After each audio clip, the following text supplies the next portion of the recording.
unfortunately, when I first started doing this, and this is going to sound sad, probably the first 10 years I did this, it was all about working in that office and dealing with what was right in front of me. Yeah. That once they closed, yes, I had lists of people and emails and names and everything, but it was more about dealing with the things at that moment instead of focusing on all these people that I had helped buy houses. And a lot of those people I lost touch with, but then things happened. Welcome to The Growth Mindset, the podcast for ambitious real estate and mortgage professionals. Hosted by Adam Crosley and Riddle, this show dives into entrepreneurial strategies, sales techniques, and mindset hacks designed to fuel your career growth. Get ready to learn from top producers, gain actionable insights, and start your journey towards success. Here's your hosts, Adam and Rick. Buongiorno, everybody. This is a new episode of the Growth Mindset Podcast. I'm here with Adam Crosley. Thank you for joining in. We have a special guest today, Fred Sisbarro, who's currently at Union Home Mortgage. I've known Fred a long time, so I was really excited to have him as a guest. And I happen to be in the neighborhood of Caldwell, New Jersey. Stopped by, brought my little camera crew, and here we are. Awesome. So, Adam doesn't know where that is. It's a pleasure to meet you. Rick has talked a lot about you, and it's great to meet you, brother. So, Fred, how did you get into lending? How did you end up in this wild world of mortgage finance? So at the time, I was actually living in Ohio, and I started working for a place out there called Key Bank that was doing primarily VA loans, refinances by Wright Pat Air Force Base in Dayton. So I was going actually at that time, I was covering a territory from Cleveland to Louisville, which is about a 7 to 8 hour window. I was living in the middle in Cincinnati. So I was either headed north or headed south every day, and going actually to doing in-home refis using carbon paper, leave them the yellow copy, and I took the pink and the white, and would drive back with no GPS and minimal cell phone to my base in Cincinnati. The old car phone, the old bag phone, right? Yeah. Had a map. It probably had a map. Had the maps out. The problem was I would map out like my 3 appointments, but if the middle appointment canceled, very interesting. So it was like, I have to come to your house anyway because I got to go to the next place. Yeah. So how did you get those leads? So the company actually provided the leads. They would send them the night before. After doing it for a while, I had like a crew that worked for me who would disperse the leads. So, and obviously you couldn't go 3 hours north and then 5 hours south. So, MapQuest. Yeah. MapQuest. It was literally going like this, drawing around. Basically, it was one of those AAA trip tickets, right? I literally had the spiral notebook with all the maps in it, and but I will tell you, it definitely taught me how to, sit down with people you never met before and bond with them. And, I would leave their house literally sometimes with original documents that we mailed back to them because there was, it was a lot of trust involved. All veterans? Veterans and FHA. We did FHA as well, but we were primarily doing the IRRRL loans for the most part. But it was good to get, to get a read. And then when I moved back to New Jersey. You're originally from New Jersey. I'm from New Jersey originally. I actually found out that my uncle, who worked for Weichert for years, said, "Hey, let me get you in touch with somebody. Maybe you could do financing when you get back to New Jersey," because I was moving back here, and sure enough, went through some interviews here and started at Weichert Financial. And that's how you guys know each other, correct? Yes, that's how we met. So how did you? I'm going to go with step back. What did you do before the mortgage business? So I had a horrific job before that. Basically, I worked for a company that no longer exists, where I would do a lot of consulting, which meant basically flying into a city for a couple of weeks and going into an office and seeing what was working, what wasn't working, and basically leaving and letting them know who had to be fired, who had to be replaced, if they should close it all together. And I did that for about 4 or 5 years. Kind of like far rescue. Yeah, it was awful. It was like people knew when I was coming into town. It wasn't a good You thing. wore all black and you were like, so what got you from there? Like, how did you get in the mortgage business? Like, how did you go? You know, it's funny. I went to college in Ohio. That's why I was out there, and I always knew I wanted to be involved in the service industry, but I didn't want to sell insurance. Even though I had family members who did that, so I was just trying to figure out, and just the mortgage financing part, it just fell into place because it's all about people. You know, I mean, you don't have to be a rocket scientist to be a loan officer, but you have to know how to handle people, talk to people. I mean, work with them. I mean, I think sometimes people get lost because we do this so often, but I mean, for most people, this is the biggest purchase of their life. Yeah. You're involving moving family, money, a lot of anxiety, and it's just kind of being that lion tamer and loan officer and psychiatrist and, getting them across the finish line. So it's funny. And it's just hitting home is actually, as you know, Adam knows, I'm in the process of writing a book. But it's all about quotes that I've come across my sales path. And a quote that probably is dear to you is Jim Weichert. It was actually chapter 1 of my book, People by People Before Product and Services, right? And you think about it, like we're in the service business, but you're really in the people business. Sure. You really have to be, right? I mean, you have to stand out head and shoulders above your competition because we are in a business that the product is basically the same. It doesn't matter where you get it from. You're buying the person you're getting it with. So how do you? Yeah, I mean, there's. I mean, right? I mean, a lot of about the same thing. I mean, it might be a little bit cheaper, a little bit, but at the end of the day, a mortgage doesn't matter what shop you go to, it's effectively the same thing. So how Fred, do you stand out amongst the competition? And how have you done so for multiple decades? Well, I will tell you what's funny is because I've been here in New Jersey doing this for over 20 years. And realistically, when I first got hired, I will tell you, I had never worked with real estate agents before. And to be all of a sudden to be put into an office surrounded by real estate agents who are giving you leads and opportunities, and you get their paycheck in your hand, because if you mess up, nobody gets paid, nobody gets the house, and everybody gets angry. You learn to work under pressure. You learn to be able to say, you know what, I'm not sure, but I'm going to get that answer for you. You can't be just trying to make things up. You have to really take accountability. And I think that's one of the biggest things this job, I don't know where this came from, but I heard it somewhere along the way, and I stole it many moons ago, but I say it all the time. It may not be my fault, but it's my problem.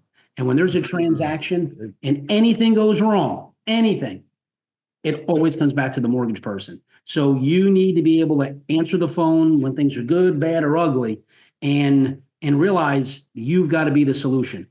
Because I love that, because it just shows accountability. And that's amazing. That's a great quote. Yeah. It may not be my fault, but it's my problem. It's my problem. And that's what it boils down to. Yeah. A client goes and we've told them 20 times, don't open up any new credit. And they go and buy a washing machine and couches and all this. And it's 2 weeks before closing. They don't qualify. The agent doesn't look at me and say, well, you know what? That guy really screwed up. They look at you and say, how do we fix it? And that's what it all boils down to. Yeah. And usually you get blamed for it. You didn't tell him. Usually, I did tell him. Yeah. See, here's the email I send of things not to do. Every single week we tell them not to do something, right? But it's that's fantastic. I love that. It's the ownership and the accountability and the responsibility that you take, in navigating your clients throughout the process. That's amazing. And I will say, the one thing is that I'm passionate about doing this. In other words, listen, I'm not going to be totally altruistic. I enjoy closing a nice loan and getting a nice size check, and that's always a great thing. But there is nothing to me that I found since I played soccer way back when. There's nothing more exciting than showing up at a closing table and meeting clients who I haven't met before. It's always been by phone or video or whatever, and them giving you a hug and saying, thank you so much. And this means so much to my family. It's also, that's the other part to it. It's not just I'm not just selling a widget and they go home and I don't know how they use that blender. It's something that they enjoy, they use, and they know until I retire, I'm their guy. I'm there. You have questions in the future, we're going to keep this relationship. And that's been a big part. It's funny. I interview realtors, and one thing I say is, was there one client that you remember? And no one says, oh, I remember the $3 million house I sold, but they remember the first time home buyer that cried when he got the house, right? Absolutely. For sure. That's what you remember. So, Mhm. How do you stay in touch with your past clients over the years? So here's how do you keep them? What do you do to stay top of mind as the years passed?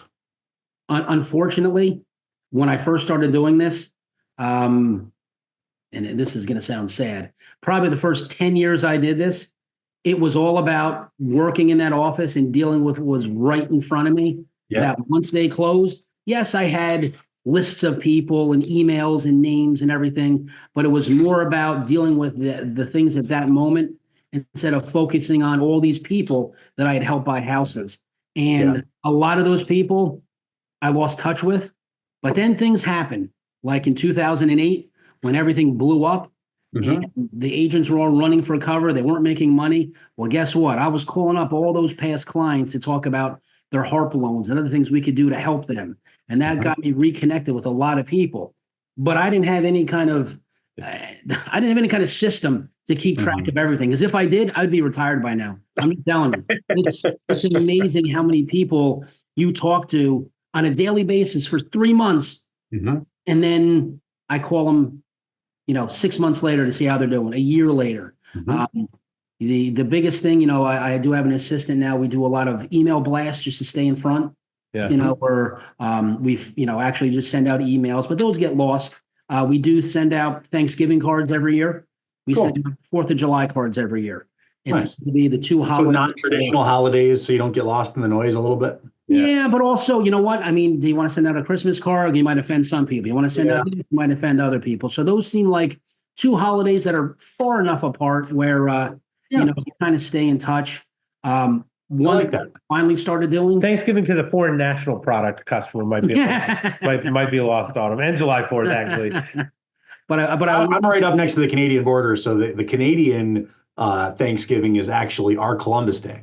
So you may have to send 2 cards if you're from this clientele, but it is. But we do now, and this is something that I just started doing within the last 4 or 5 years. Is doing my annual calls with people I've closed to see what's going on. Do you need a home mortgage review? Are you thinking about selling? Anything changed? You'd be surprised. It turns out people are, unfortunately, somebody passes away, somebody gets a divorce, and it's sometimes they don't call you back when you reach out, but just by reaching out, I think, and sending those emails, it's a big thing. I met a guy last year that it was January, February, and he's supposed to be making his realtor calls, and he said, you know what? It's winter. I just didn't feel like calling realtors. And he's like, honestly, I've never called my past database. 20 years in the business, 9,000 names. And he said, you know what? It was actually fun. No one hung up on you. Nobody there. And he said, I'm ashamed. It's been 10 years, but you were a great customer. I just want to say thank you. He said, you know what? All good. Like, it's in our mind. Right. Oh my gosh, I haven't talked to this person. They're going to be mad at me. They're going to be mad at you. Why are they going to be mad? They had a great time. The 6 inches between your ears is a scary place to be, I mean. And here's something I would highly recommend that everybody does. Yeah. 30 days after they close, I call up my clients just to see how they're doing. Are they moved in yet? Any questions? I tell them they're going to get crazy stuff in the mail and that's not from me, to reach out and call me. But the biggest key is at that time, I tell them, I say, listen, as much as you may have me saved as I don't know what name, you need to change me in your phone to Fred Mortgage. Go in and change my name to Fred Mortgage. So in the future, if anything comes up, you may not remember Sisbarro, but you type in mortgage, my name's going to pop up and you can reach out to me with any questions or concerns. Because they are going to forget you, believe it or not. But they type in mortgage. It's hard that people can forget Fred. I mean, They forget. I'm Adam, gonna too. help you change mine. Yeah, call me Fred Mortgage from here on out. That's a So, valuable number to buy, you know. but that is something. I tell them to change it to Fred Mortgage in their phone, and this way, if something comes up, just pop in Well, but mortgage. yeah, I love that, Fred. I mean, when you call 30 days later, you show you're not a transactional guy. You show Right. that you're in a relationship. You show that you actually care about them.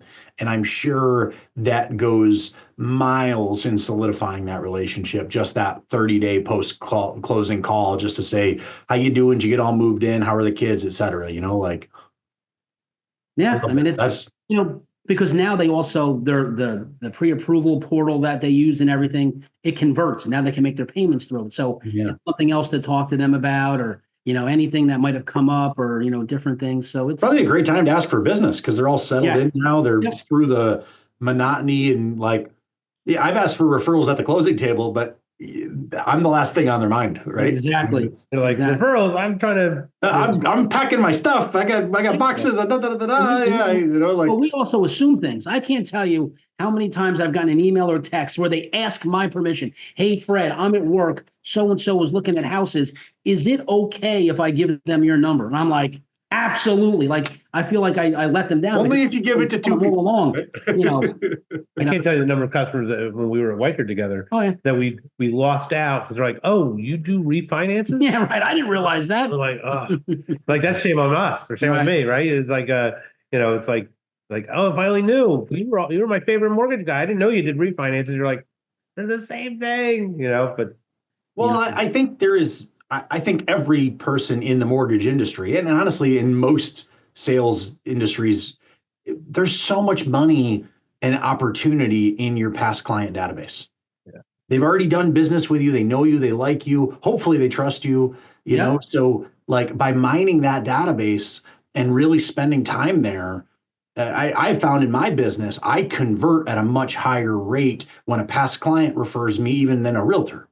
Yeah, sure. Because it's a better referral because they've already gone through the process, So I had, and this is a true story, because sometimes you have to be really frank with the people.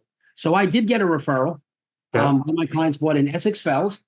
Things went fantastic. They were related to the agent. Okay. And everything went wonderful. Kumbaya at the table. Everything was great.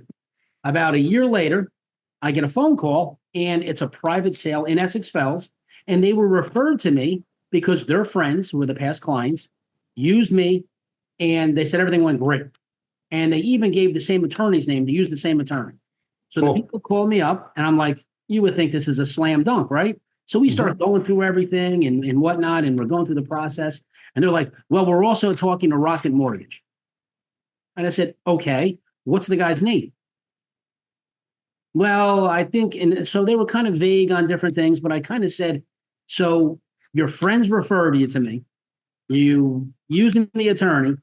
Is there something I'm missing? Is there anything I'm kind of like, is the payment too high? Are we missing on that? Well, no, we just think we should get a second opinion. I'm like, well, that's great. You should get a second opinion. And when you're done with the second opinion, you come back to me and we'll do the loan and we'll get everything squared away and closed for you. And they kind of laughed like you did. And they just kind of, I think it was sometimes just a knee-jerk reaction to just be like, I can't say yes right away. I have to kind of make it out like I'm doing whatever. But again, we got them a highly competitive rate, and they closed on time. They were satisfied. So like you said, referrals, you still have to remember they're clients. You still have to, make them feel good, make them feel comfortable. You don't want to take them for granted. But it's a lot better than, even like you said, it's better than a referral from an attorney. It's even better than a referral from an agent. Yeah. Absolutely. Awesome. Nice. Well, thank you. This is the first time we've done a podcast. I'm like sitting next to the guy. Usually he's the box below us, usually 3 boxes. But thanks for coming on. Yeah, that's awesome. And I mean, I really appreciate it. Is there any, like, when you think growth mindset, is there anything else that comes to mind that we didn't ask you? So here's the one thing I'm stressing about right now. Okay. And loan officers, this has been my whole life, and I fall into this. You set up your plan, but you have to stick to it, because what you do now is what you're going to see in 6 months. It's not going to be next week. It's going to be 6 months. And I had, very fortunate, a very good closing month in November, a very good closing month this December. However, I kind of got lost in the minutia. You come into work and I got to call these 5 agents, and now it's 10 o'clock and I'm dealing with getting this closing squared away and making sure the CDs are done and all this. And I haven't been making my phone calls, and I know I need to do it. And I can't wait to that week between Christmas and New Year's. Like, I know I got to get on it right now because I haven't been paying enough attention. And when you don't do the things you have to do, you're not going to get the results you want. And I kind of screwed up the last 2 months. I know I did. Well, it's tough when we get busy, right? I mean, like I'm a big believer in carving out time just to do active outbound selling, because we get paid in this business on the fruit we bear. But if we don't ever sow the seeds, the fruit's never going to come to bear. And I'm a big believer that every day, you just sow seeds. And if I can sow seeds for a couple hours a day, no matter what, I'm going to have good months pretty much all the time. And I think there's some mega wisdom in that. So thank you. Well, it's about sowing the seeds probably first before you get in the minutia too, right? Like it's like a non-negotiable. Yeah. You're sowing seeds. You were planting the seeds. I've heard it called the loan officer roller coaster, right? Because like you get doing a lot of business and you're busy doing all the business, so you stop prospecting, and then a month later you're starving because the money making activities. And I know that, but it's so hard. Like, I know right now, if I get off this podcast and I go make 5 calls to real estate agents, I know I'll get at least 1 lead. I know I will. Mm-hmm. Instead of going back there and saying, okay, this guy's closing Wednesday. Do you have any questions about the CD? Anything you need me to go? Like, that's Fred Mortgage saying, I got to get off this podcast. No. I can't even make some phone calls, but just, hey, you know what? That's good. And they can always follow me on Fred the Mortgage Guy at Gmail on Instagram. Fred the Mortgage Guy. Fred the Mortgage Guy. I got that a long time ago. Nice. Cool. Well, Fred, I really, really appreciate you taking the time to sit side by side with this guy, but to jump on our podcast here. It truly does mean the world, and I know all of our viewers really will get a lot out of this. So thank you. Thank you. Cool. Thanks, Fred. Cheers. See you, Fred. Thank you, everybody else. Bye. You've been listening to The Growth Mindset, hosted by Adam Crosley and Rick Riddle. Don't forget to subscribe, leave a review, and share this episode with your colleagues. Stay tuned for more actionable insights to fuel your career success. Thanks for listening, and we'll see you next time.